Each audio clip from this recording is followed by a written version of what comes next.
ทันฝนฟ้าอากาศวันนี้เรามีเรื่องราวอะไรมาอัปเดตให้พ่อแม่พี่น้องทุกท่านได้รับทราบรับชมกันได้เลยค่ะในช่วงวันที่ 13-15 มกราคมนี้บริเวณความกดอากาศสูงหรือมวลอากาศเย็นที่ปกคลุมประเทศไทยกำลังอ่อนลง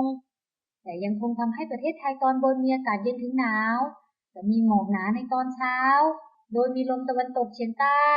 พัดนำความชื้นจากทะเลจีนใต้เข้ามาปกคลุมภาคตะวันออกเฉียงเหนือตอนล่างภาคกลางรวมทั้งกรุงเทพมหานครและปริมณฑลและภาคตะวันออกทำให้บริเวณดังกล่าวมีฝนบางแห่งเกิดขึ้นได้ส่วนมรสุมตะวันออกเฉียงเหนือที่พัดปกคลุมบริเวณอ่าวไทยและภาคใต้มีกำลังอ่อนลงทำให้คลื่นลมบริเวณอ่าวไทยมีกำลังอ่อนแต่ยังคงมีฝนตกหนักบางแห่งโดยบริเวณอ่าวไทยมีคลื่นสูงประมาณ1 เมตรบริเวณที่มีฝนฟ้าคะนองคลื่นสูงมากกว่า1 เมตรส่วนในช่วงวันที่ 16-18 มกราคมนี้บริเวณความกดอากาศสูงหรือมวลอากาศเย็นกำลังค่อนข้างแรงระลอกใหม่จากประเทศจีนแผ่ลงมาปกคลุมประเทศไทยตอนบนและทะเลจีนใต้ทำให้ประเทศไทยตอนบนมีอากาศเย็นถึงหนาวกับมีลมแรงโดยอุณหภูมิจะลดลง 3-5 องศาเซลเซียสสำหรับมรสุมตะวันออกเฉียงเหนือที่พัดปกคลุมบริเวณอ่าวไทยและภาคใต้มีกำลังแรงขึ้นทำให้คลื่นลมบริเวณอ่าวไทยตอนล่างมีกำลังแรงขึ้นบริเวณอ่าวไทยตอนล่างมีคลื่นสูงประมาณ2 เมตรบริเวณที่มีฝนฟ้าคะนองคลื่นสูงมากกว่า2 เมตรพยากรณ์อากาศสำหรับวันนี้ภาคเหนือ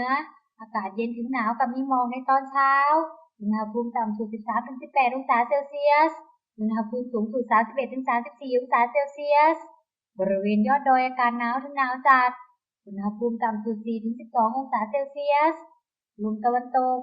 ความเร็ว 10-15 กิโลเมตรต่อชั่วโมงภาคตะวันออกเฉียงเหนือ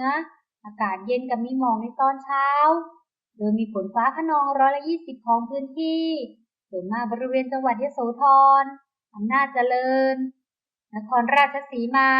บุรีรัมย์สุรินทร์ศรีสะเกษและอุบลราชธานีอุณหภูมิต่ำสุด 16-19 องศาเซลเซียสอุณหภูมิสูงสุด 29-33 องศาเซลเซียสบริเวณยอดภูอากาศหนาวอุณหภูมิต่ำสุด 10-15 องศาเซลเซียสลมตะวันตกเฉียงใต้ความเร็ว 10-20 กิโลเมตรต่อชั่วโมงภาคกลางอากาศเย็นกับมีหมอกในตอนเช้ากับมีฝนเล็กน้อยบางแห่งอุณหภูมิต่ำสุด 20-23 องศาเซลเซียสอุณหภูมิสูงสุด 33-34 องศาเซลเซียสลมตะวันตกความเร็ว 10-20 กิโลเมตรต่อชั่วโมงภาคตะวันออกมีฝนฟ้าคะนอง20%ของพื้นที่ส่วนมากบริเวณจังหวัดชลบุรีระยองจันทบุรีและตราดอุณหภูมิต่ำสุด 21-25 องศาเซลเซียสอุณหภูมิสูงสุด 31-34 องศาเซลเซียสลมตะวันออกเฉียงใต้ความเร็ว 10-30 กิโลเมตรต่อชั่วโมงทะเลมีคลื่นต่ำกว่า1 เมตรห่างฝั่งคลื่นสูง 1-2 เมตรภาคใต้ฝั่งตะวันออกมีฝนฟ้าคะนอง30%ของพื้นที่แต่มีฝนตกหนักบางแห่งบริเวณจังหวัดสงขลาปัตตานียะลา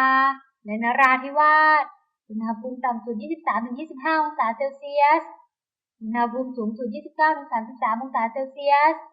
ลมตะวันออกความเร็ว 15-30 กิโลเมตรต่อชั่วโมงทะเลมีคลื่นสูงประมาณ1 เมตรบริเวณที่มีฝนฟ้าคะนองคลื่นสูงมากกว่า1 เมตรภาคใต้ฝั่งตะวันตกมีฝนฟ้าคะนอง30%ของพื้นที่บริเวณจังหวัดพังงากระบี่ตรังและสตูลอุณหภูมิต่ำสุด 23-25 องศาเซลเซียสอุณหภูมิสูงสุด 32-34 องศาเซลเซียสลมตะวันออกความเร็ว 10-30 กิโลเมตรต่อชั่วโมงทะเลมีคลื่นสูงประมาณ1 เมตรบริเวณที่มีฝนฟ้าคะนองคลื่นสูง 1-2 เมตรกรุงเทพและปริมณฑลมีฝนฟ้าคะนอง20%ของพื้นที่อุณหภูมิต่ำสุด 22-25 องศาเซลเซียสอุณหภูมิสูงสุด 31-33 องศาเซลเซียสลมตะวันออกเฉียงใต้ความเร็ว 10-20 กิโลเมตรต่อชั่วโมงทั้งนี้ขอให้พ่อแม่พี่น้องทุกท่านติดตามประกาศจากกรมอุตุนิยมวิทยาอย่างใกล้ชิดและขอให้พ่อแม่พี่น้องที่อาศัยอยู่บริเวณประเทศไทยตอนบนดูแลรักษาสุขภาพเนื่องจากสภาพอากาศที่เปลี่ยนแปลง และระวังอันตรายจากการเดินทางเนื่องจากเช้าวันนี้มีหมอกปกคลุมหนาแน่นรวมถึงระวังอันตรายจากอัคคีภัยที่อาจเกิดจากสภาพอากาศที่แห้งและลมแรงเอาไว้ด้วยและขอให้ชาวเรือเดินเรือด้วยความระมัดระวังและหลีกเลี่ยงการเดินเรือในบริเวณที่มีฝนฟ้าคะนองค่ะขอบคุณทุกท่านที่ติดตามรับฟังหากมีประกาศเตือนจากกรมอุตุนิยมวิทยาเราจะมาอัปเดตให้ทุกท่านได้ฟังเป็นระยะพ่อแม่พี่น้องทุกท่านสามารถกดติดตามเพื่อรับฟังข่าวสารดีๆได้ในคลิปถัดไปค่ะขอบพระคุณค่ะ